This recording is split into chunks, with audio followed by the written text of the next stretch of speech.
បាទជំរាបសួរបងប្អូនខ្ញុំបាទឈ្មោះកឹមសានជាគ្រូឯកទេសផ្នែកសរសៃសិទ្ធិសម្លាក់ព្យាបាលចលនាថ្ងៃនេះខ្ញុំមានសេចក្តីសោមនស្សចេញមកដើម្បីចែកអំពីសុខភាពរបស់ខ្លួនប្រាណរបស់យើងជាធម្មតាបើសិនជាយើងឈឺស្កាត់ចង់ដឹងបញ្ហាមួយនៅក្នុងខ្លួនប្រាណរបស់យើងថាមានមេរោគអីបញ្ហាអីតើតើយើងជួសឈាមពិនិត្យឈាមវាស់វែងដោយគ្រូពេទ្យដ៏មានជំនាញយ៉ាងណាមិញ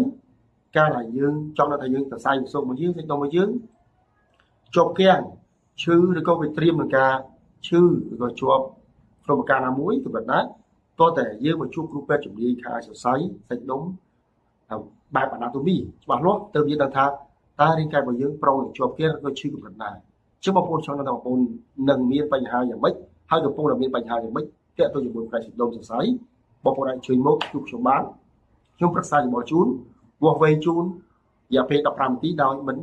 គិតថ្លៃបាទដើម្បីដឹងថាបងប្អូនមានសុខភាពរឹងមាំឬក៏